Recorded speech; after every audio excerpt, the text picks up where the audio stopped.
모세가 기록한 그 오경의 성경 말씀에 보면 하나님 나라의 젖과 꿀이 흐르는 땅 가나안 땅에 들어가서 이스라엘 백성들이 지켜야 할 그러한 내용들이 여러 가지 것들이 기록이 되어 있습니다.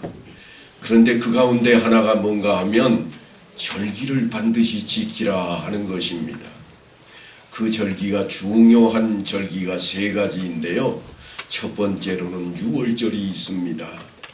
이것은 이스라엘 백성들을 저 애굽 땅에서 건져내신 사건, 이것을 기념하게 하고 있는 절기입니다. 그 다음에 두 번째 절기가 우리가 지키고 있던 맥추절에 대한 절기입니다. 이것은 낫을 곡식에 처음 될 때에 드리는 그러한 절기로 하나님께 영광을 돌리게 하고 있습니다. 물론 낫을 처음 대는 것은 초실절이라 해서 안식일 그 어간 중에 들어가긴 합니다만 지역별로 나라가 길쭉하다 보니까 지역별로 추수하는 절기가 모두 다릅니다. 그래서 보리를 베는 시기라 그렇게 지칭을 하고 맥추절로 지켜오고 있습니다. 그리고 남은 한 가지가 어디에 있는가 하면 오늘 우리가 대하고 있는 이 추수감사절과 비슷하게 지키고 있는 그러한 절기입니다. 이것들을 이스라엘 백성들은 유월절 그리고 유월절로부터 시작해서 7주일이 지난 그 주간에 드리는 절기를 칠칠절이라, 그리고 그 다음에 모든 곡식을 창고에 다 거두어 드리고 나서 드리는 그 절기를 수장절이라 그렇게 해서 지키고 있습니다. 그런데 오늘 우리가 지키고 있는 이 추수감사절은 사실은 놀랍게도 이스라엘에서 출발한 것은 아닙니다. 이스라엘에서 이 세 절기를 가지고 있었고 하나님을 믿는 백성들이 절기를 지켜오던 중에 이제 저 아메리칸 대륙으로 처음 옮겨갔던 청교도들, 이들이 지금의 미국 땅에 도착해서 그곳에 터전을 잡고 거기서 곡식을 거두고 처음 맺은 열매들을 가지고 하나님께 절기를 지켰던 것이 추수감사절입니다. 이 추수감사절은 그래서 미국 땅, 그것도 동북부에 있는 미국 땅의 가을철에 해당하는 11월 셋째 주로 그들이 정해놓고 추수감사주의를 지켜왔고 지금도 그들이 이 절기를 지키고 있습니다. 그런데 우리나라는 왜 그러면 하필이면 11월 셋째 주에 하는가? 미국에 있던 선교사들이 우리나라에 들어와서 절기를 지키게 할 때에 추수감사주일로 11월 셋째 주를 지키게 했습니다. 사실 따지고 보면 우리는 추석하고 거리가 상당히 떨어져 있기는 합니다만 모든 곡식을 창고에 드리는 때라 하는 그 성경 구절을 받아들였던 우리의 선조 되시는 목사님들이 11월 셋째 주를 그대로 받아들였습니다. 이 절기, 다시 말해서 곡식을 창고에 거두어 드리고 이때에 하나님께 감사를 드리는 절기는 성경에 보면 구약 성경에 유대력으로 7월 15일에 해당하는 때에 드리고 있습니다. 유대력으로 7월 15일, 다시 말해서 6월절로부터 7째 달이 되던 그때입니다. 그러니까 6월절을 그들이 1월 1일로 치고 있습니다. 유대력으로요. 1월 1일이 언제쯤인가 하면 우리나라 절기로 따지면, 아니 서양 양력에 의하면 3월 중반쯤 됩니다. 3월 중반쯤 되니까 그로부터 7달 반이 지나고 나면 아마도 10월 말에서 11월 초쯤 될 겁니다. 그래서 온 세계가 다 추수감사절을 지금쯤 혹은 조금 빠르게 지내고 있을 것입니다. 너희가 토지 소산 거두기를 마치거든 일곱째 달 15셋 날부터 이래 동안 여호와의 절기를 지키되 첫날에도 안식하고 여덟째 날에도 안식할 것이요. 레위기에 이렇게 이스라엘의 법으로 기록이 되어 있습니다. 다시 말해서 그들에게 계명으로 등장하는 내용입니다. 그리고 민수기에도 보면 일곱째 달 15째 날에는 너희가 성회로 모일 것이요 아무 일도 하지 말 것이며 이래 동안 여호와 앞에 절기를 지킬 것이라 그랬고, 신명기에도 가서 보면 너희 타작마당과 포도주 틀에 소출을 거두어 들인 후에 이래 동안 초막절을 지킬 것이요 그랬습니다. 여기는 초막절이라 이렇게 또 다른 용어가 하나 등장을 합니다. 이스라엘 백성들이 가장 중요하게 여기는 것 중에 하나가 그 절기가 유월절입니다. 애굽에서 이스라엘 백성을 건져내었다, 구원받게 되었다. 그래서 유월절인데, 유월절은 사실은 건너뛰었다는 의미를 담고 있습니다. 건져냈다는 그 의미도 담고 있지만 건너뛰었다.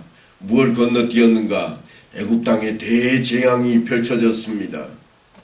애굽 땅에 첫째 아들이 다 죽는 그런 재앙이 펼쳐졌는데, 그때에 양을 잡아서 양의 피로 문설주와 문 임방에 발랐던 그 집은 죽음의 사자가 피해갔습니다. 그렇게 피해갔다고 해서 유월절이라 그렇게 지칭하고, 이 유월절에는 그들이 온전히 옷을 입을 수 없어서 미리 떠날 준비를 갖추고 허리에 띠를 메고 신발을 신고 그 다음에 그 양고기를 삶아서 먹고, 그리고 쓴 나물을 먹고 무교병이라 해서 누룩을 넣지 않은 그러한 빵을 먹게끔 했습니다. 이게 유월절은 단 하루입니다만 왜 그러면 여드레 동안 지키게 했는가? 뒤에 따라오는 무교절 때문에 그렇습니다. 유월절 하루, 그 다음에 무교절로 그들이 지키는 이 일주일간 해서 8일 동안 유월절을 지키게 하고 있습니다. 그래서 그들은 이 유월절 기간 동안에 하나님께 우리를 구원하신 하나님, 우리를 건져내신 하나님, 종살이하던 그 백성들을 하나님의 나라 젖과 꿀이 흐르는 땅으로 인도하신 그 하나님께 감사하며 절기를 지켰습니다. 그리고 두 번째로 등장하는 초막절이라 하는 것은 다름 아닌 그들이 하나님 앞에 출애굽에서 죄를 범하고 맙니다. 종종 제가 말씀을 드립니다만 정탐꾼을 그 땅에 보내어서 젖과 꿀이 흐르는 땅이 어떠한가 보고 오라. 그래서 그들이 40일 동안 가서 쭉 돌아보고 와서 보고를 하는데 보니까 정말 하나님께서 허락하신 젖과 꿀이 흐르는 땅이도이다. 그런데요, 우리가 못 가겠습니다. 왜냐하면 거기에는 장대한 키가 우리보다 훨씬 큰 아낙 자손들이 살고 있고, 성읍은 워낙 튼튼하고 무기도 우리가 가지고 있는 것은 잽도 안 됩니다. 그들이 볼 때 우리는 아마도 메뚜기 떼 같을 것입니다. 그래서 벌벌 떨었습니다. 물론 갈렙이 아니라 하나님의 말씀에 그 땅을 허락하셨으니 가자, 우리가 차지할 수 있으리라 외쳐댔지만 온 백성이 밤을 새워서 울며 탄식했습니다. 우리를 여기까지 불러내서 한꺼번에 다 적의 칼에 죽게 하려고 우리를 불려냈던가. 그리고 하나님께서 너희는 가서 차지하라 했던 그 말씀을 배반해버리고 맙니다. 그로 인해서 어떻게 됐는가 하면 그들이 다 죽기까지, 당대에 장성한 그 남자들이 다 죽기까지 광야 생활 40년을 헤매게 되었습니다. 40년 동안 말이 좋아서 그들이 가나안 땅에 들어가서 살아갈 그 훈련을 받았다 그러는 것이지 사실은 저주받은 기간입니다. 그들이 다 죽기까지 40년의 세월이 흐르고 나서 그들이 드디어는 새로운 세대가 이제 하나님께서 허락하신 가나안 땅에 들어가게 되었습니다. 그래서 그들이 지키자고 하는 것이 뭔가 하면 초막절입니다. 광야에서 우리를 살려주신 하나님, 그 하나님을 기억하고 우리가 하나님께 영광을 돌리자.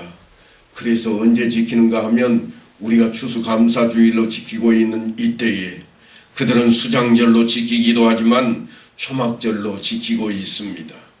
그래서 가족들이 모두가 다 나가서 밖에 텐트를 치고 정통 유대인들은 지붕이 없는 텐트를 광야 한가운데 쳐놓고 그곳에서 일주일 동안 생활을 합니다. 씻을 물도 없고 먹을 것도 없는 그곳에 아주 간략하게 먹을거리와 또한 물을 가지고 가서 일주일 동안 살다가 돌아옵니다. 그러니까 이스라엘 백성들은 우리를 건져내신 하나님, 절기를 지켜왔고 또한 우리를 보호하신 하나님, 지켜주신 하나님, 그 하나님을 초막절로 지켰으며 그 가운데 어간에 그들에게 추수를 허락하신 하나님께 낫을 처음 대는 날, 그날을 기억하며 절기로 지켜왔습니다. 우리는 여전히 그 말씀을 따라서 오늘 이처럼 추수감사주일로 하나님께 영광을 돌립니다. 우리에게 알곡을 허락하셔서 풍성하게 거둘거리를 허락하신 하나님께 감사하며 이처럼 추수감사주일로 지킵니다. 물론 농사를 짓지 않는 그러한 산업시대에 살고 있어서 많은 사람들이 추수의 맛을 모르고 알곡이 무엇인지도 모르고 오늘 이 날을 지키기도 합니다만 오늘 이 날은 놀랍게도 알곡을 거두어 드리는 데에만 감사의 조건이 있는 게 아닙니다. 사실 이 추수감사절에는 하나님께서 아니 예수님께서 우리에게 말씀하시기를 내가 너희와 항상 함께하리라. 그 말씀을 전하심에 따라 우리 모두가 그 말씀을 약속으로 받고 마태복음 가장 뒤쪽에 있는 그 말씀을 근거로 삼아서 우리는 후대에게 세례를 베풀고 또한 성찬 예식을 거행하고 있는 것입니다. 그러니까 들녘에서 알곡을 거두어 들여서 우리가 이제 평안함을 하나님께 감사하는 그런 의미도 대단히 중요하겠습니다만 머리 대신 예수 그리스도께서 그 머리를 중심으로 우리가 지체가 되어서 하나됨을 드러내는 그 행사로 오늘 이처럼 추수감사주일에 성찬 예식을 거행하게 된 것입니다. 그러니까 주님과 우리가 동행한다 하는 고백이 담긴 날이 다름 아닌 오늘입니다. 주님께서는 일찍이 나는 포도나무여 너희는 가지라 그가 내 안에 내가 그 안에 거하면 하고 우리는 주님 안에 붙어 있어야 될 것을 말씀하고 계십니다. 포도나무에 가지가 붙어 있지 않으면 열매를 맺을 수가 없고 가지가 붙어 있다면 분명하게도 그 가지에서는 열매가 맺혀야 된다고 하는 것입니다. 이것이 주님께서 우리와 하나됨의 놀라운 역사입니다. 그래서 성찬에 참여한다고 하는 것은 우리가 주님과 한 몸을 이루고 있음을 또한 우리가 변화된 모습으로 주님 안에 거하게 된 것을 밝히 드러내는 그 자리가 되어야만 할 것입니다. 우리는 오늘 하나님께서 우리에게 허락하신 모든 만물의 풍성함을 통해서 감사드리는 그 자리에 있음에도 불구하고 또한 주님께서 우리를 위해 십자가에 못 박혀 죽으시고 그것을 기념하기 위해 우리에게 명령하시기를 주님께서 떡을 가져 감사 기도하시고 떼어 그들에게 주시며 이르시되 이것은 너희를 위하여 주는 내 몸이라 이를 행하여 나를 기념하라 하신 말씀, 그 말씀을 지키고자 함에 있습니다. 그러니까 주님께서 우리를 위해 그 몸을 내 던지셨던 십자가를 기억하게 하는 것입니다. 뿐만이 아닙니다. 이 잔은 내 피로 세우는 새 언약이니 곧 너희를 위하여 붓는 것이라. 새 언약으로 주님이 피를 흘리셨던 그 십자가를 우리에게 기념하게 하고 있습니다. 우리는 이 성찬 예식을 통해 십자가에 못 박히신 예수 그리스도를 기념하는 그 자리로 나아가야 합니다.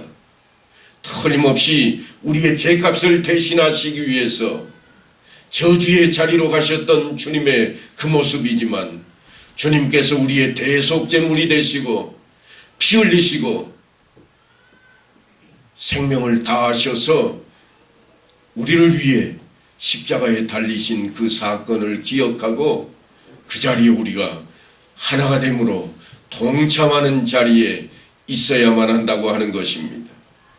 그래서 성찬 예식을 행하는 것은 주님의 명령대로 우리가 따르는 겁니다. 순종하는 겁니다.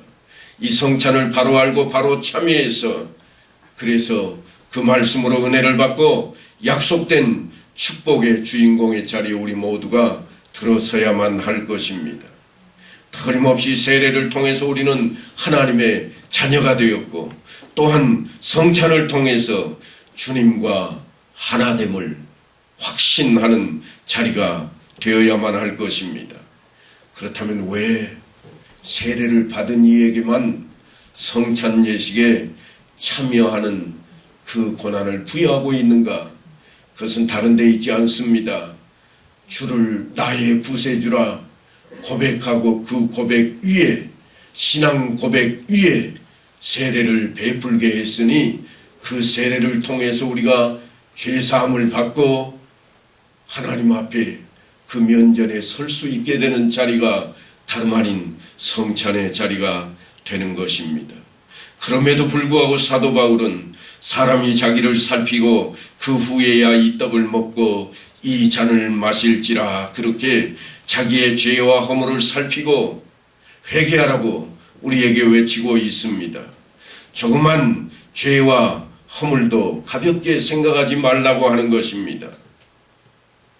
그래서 이 아무나 성찬 예식에 참여할 수 없다고 하는 이 말씀은 참여하지 말라고 하는 그러한 말씀이 결코 아니라, 우리 자신을 돌아보고 회개하는 자리로 나아가서 모든 죄를 용서받고 참여할 것을 바라고 있는 것입니다.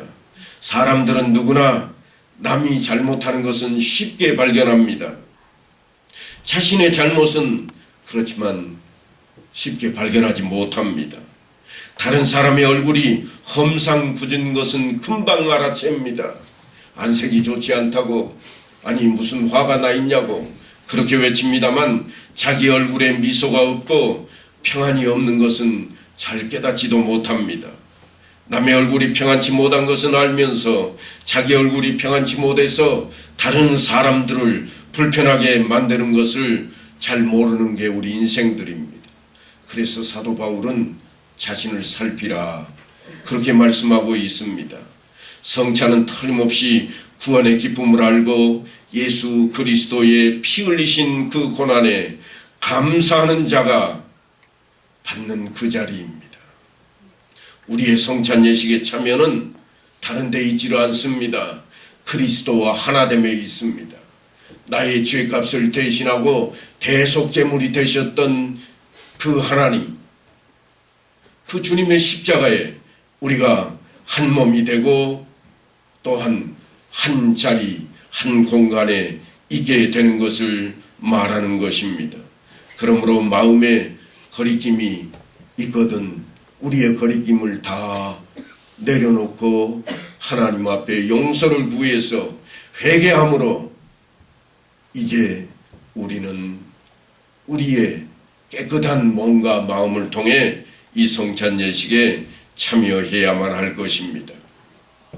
다만 한 가지 중요한 것은 성찬을 받는 사람은 성찬을 받는 사람답게 예수님의 몸과 한 몸이 된 사람답게 우리의 의무를 지켜내야만 할 것입니다. 아무렇게나 사는 게 아닙니다.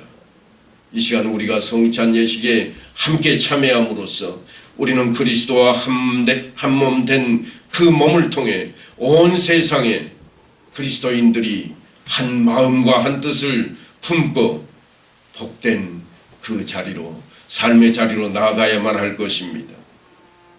그래서 하나님께서 우리에게 허락하시는 축복의 통로 가운데 하나인 성찬 예식에 우리가 참여하는 것을 기억하고 나아가야만 할 것인데, 하나님께서 은혜를 베푸시는 방편은 세 가지로 이야기하는데, 첫째로는 하나님의 거룩한 말씀이요, 또한 둘째로는 성도들의 간절한 기도이며, 셋째가 성례인데 이 성례는 세례와 성찬이라 그랬습니다. 이것을 잊지 마시고 처음 세례받았던 그때의 감동과 내 다짐을 다시금 기억해내고 이 시간 함께 하나님 앞에 감사함으로 성찬 예식에 참여하는 모든 성도들 될 수 있게 되기를 간절히 축원합니다.